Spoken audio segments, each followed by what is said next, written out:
it's me again, Mikey Connect, and welcome back to my channel.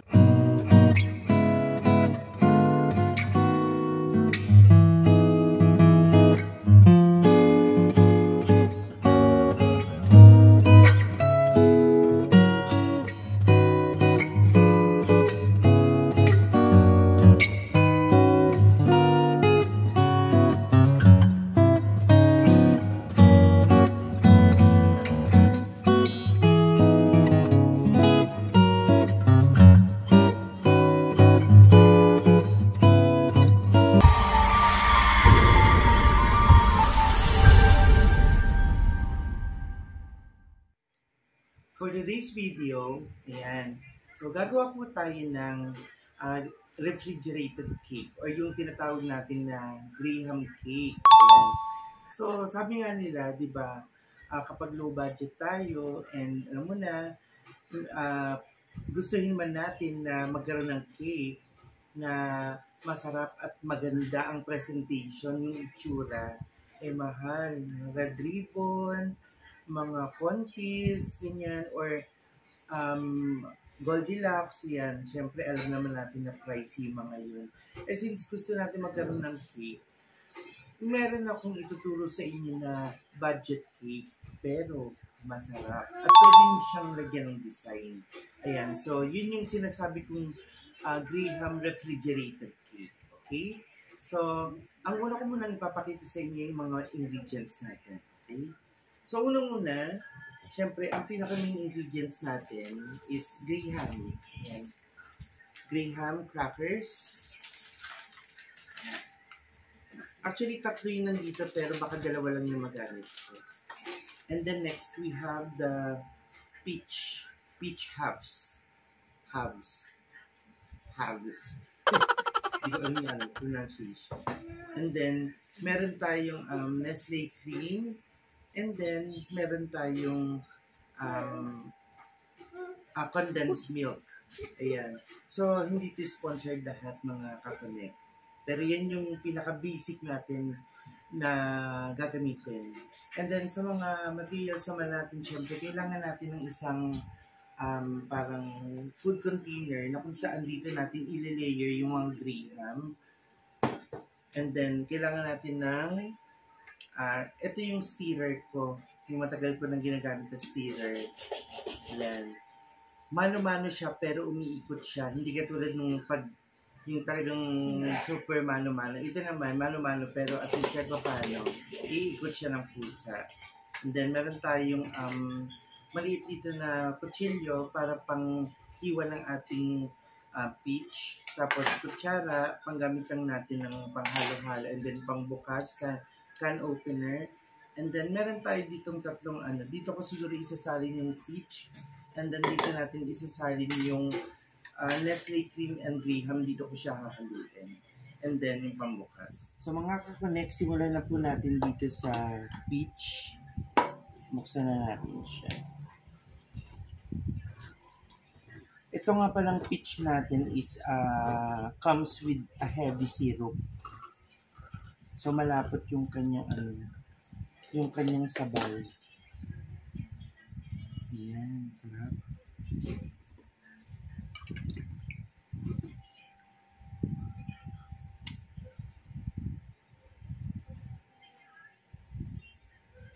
So, ito yung peach natin. Okay. Siya nga pala mga kakonek, bago natin syempre, or bago tayo gumawa ng Graham cake, we make sure na nagugas tayo ng kamay kasi yung peach dito, kailangan nating hawakan para may slice natin ng maayos. And then, next, ang bubuksan naman natin ngayon is yung ating condense. Kahit hindi na natin ito buksan ng buo, hindi, buo na para masimot natin yung laman pala.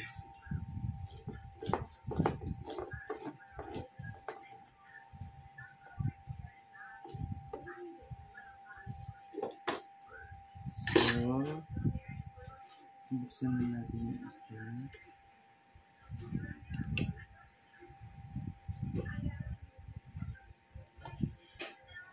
Ayan, bukas na yung isa. And then buksan natin yung pangalawa.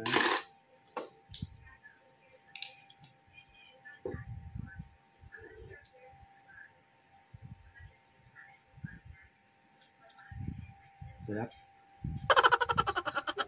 Dahan-dahan mga kakonek sa pagbukas ha, at matalimang lata natin.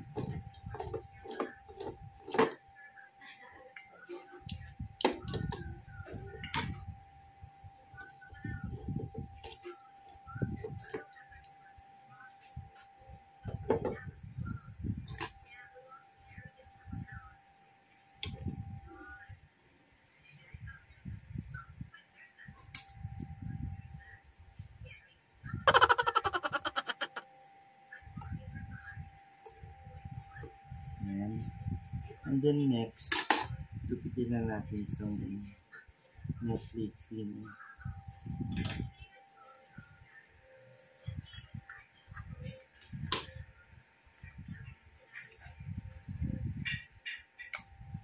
Kung mapapansin niyo yung consistency ng Nestle Clean medyo talagang malabnaw siya.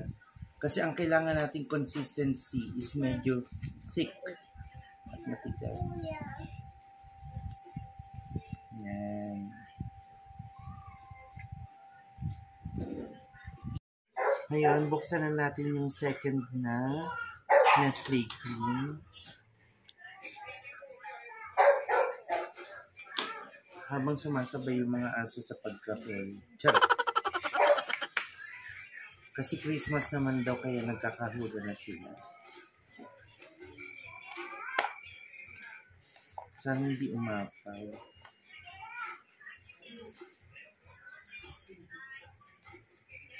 Okay. Ngayon, kaya tayo ng kutsara. Lagyan na natin ang ating condensed milk. Okay.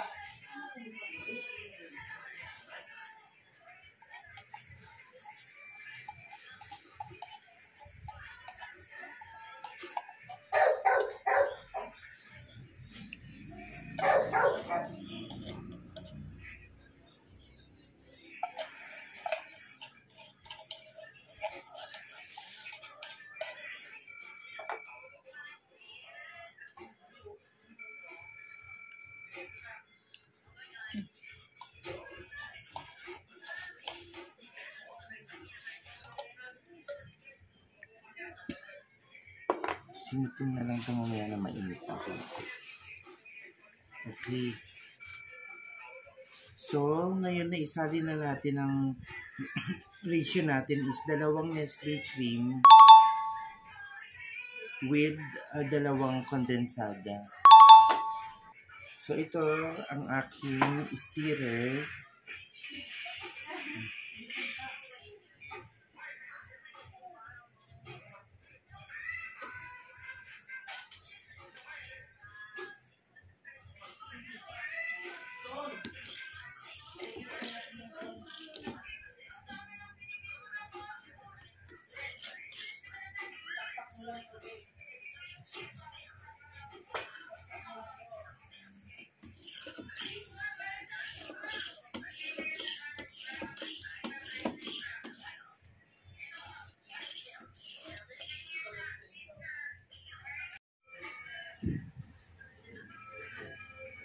So mga kakonek, kung makikita ninyo ang consistency medyo malabnaw pa.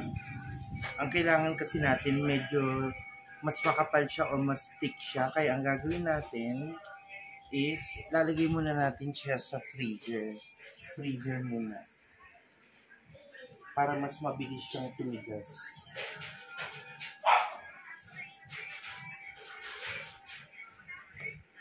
Since medyo nagyabang pa niya, since bago naman itong itong ref ko,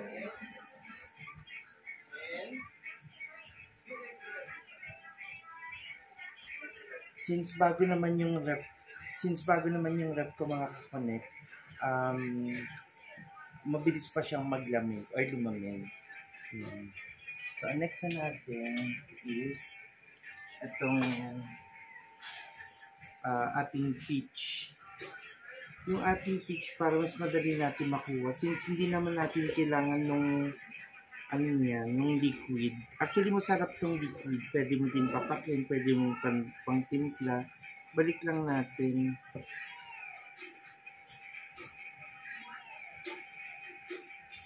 Make sure na hindi ito matapon.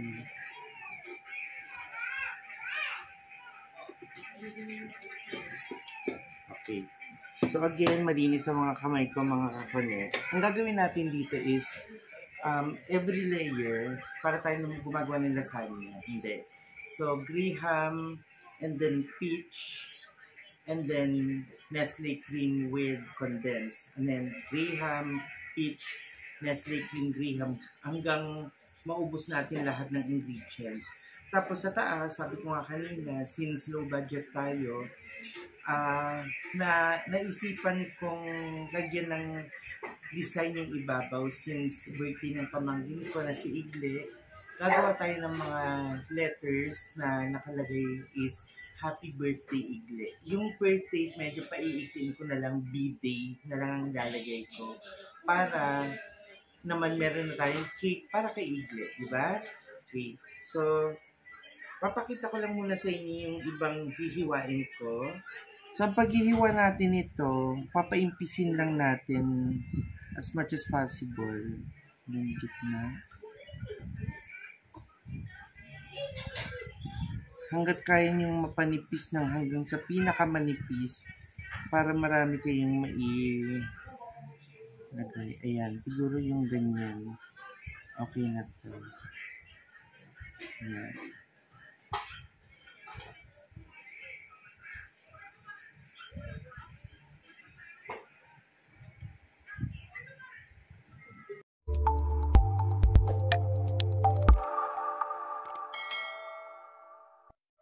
I'm back mga kakonek.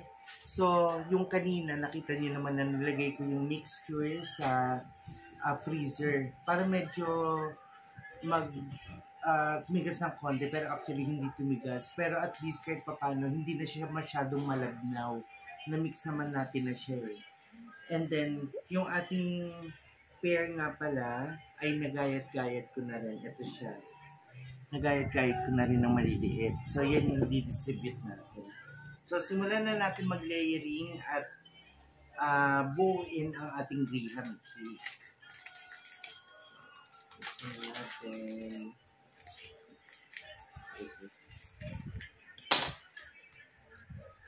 Para tuloy-tuloy tayo.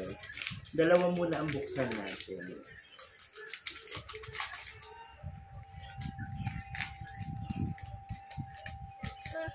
So, parang ang pinaka-ratio natin, mga kakonek, dalawang graham, dalawang Nestle cream, dalawang condensed milk, at saka isang can ng peach. Okay, so, without further ado, simulan na natin ang pag-prepare at pag-layering dito.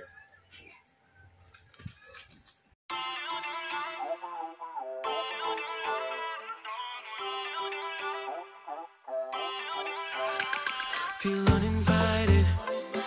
Left home in West LA. I'm not excited. So uninspired. On my way to play the bay while you're alone. This girl's a wonder. She loves me, yeah. She needs to know I love her. I wonder if we'll make it through this summer. Just wanna touch like back when we were younger. Yeah. Why don't you love me, love me, love me? Touch me, touch me, touch me no more. Back mga kakonek. So, tapos na tayo mag-layering after 25 years. Without, syempre, kailangan maayos kahit pa paano. Mura na nga yung cake natin. Budget cake na nga lang, hindi pa natin naayusin. Ayan.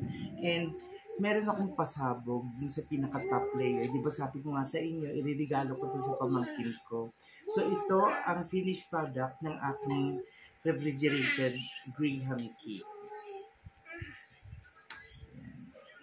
So, gumawa ko ng letters na nakalagay is Happy Birthday Igle. Yay! Ayan. So, hindi man naging perfect yung pinaka-top layer kasi kita niyo naman, medyo nakikita pa yung mga graham. Ang sana na i-achieve natin is fully covered ng Nestle cream and na may kasamang condensed milk. However, medyo kinulang pala yung aking formula, but still masarap to for sure. Syempre gawa ni Mikey Connect. Ayan, so ayun, simpleng cake ang ibibigay natin kay Igle. Mamayang salubong ng 24 going to 25 kasi ang birthday ni Igle is December 25.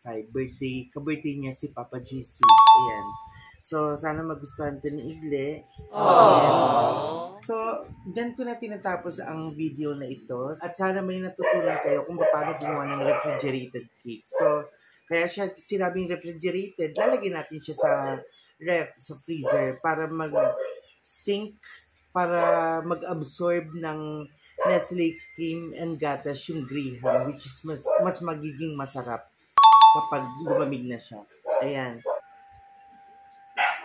So, kung nagustuhan niyo itong video na to, please give it a thumbs up, share this video, and click the subscribe button below and the bell icon next to it, and click also that you will be updated on the next video.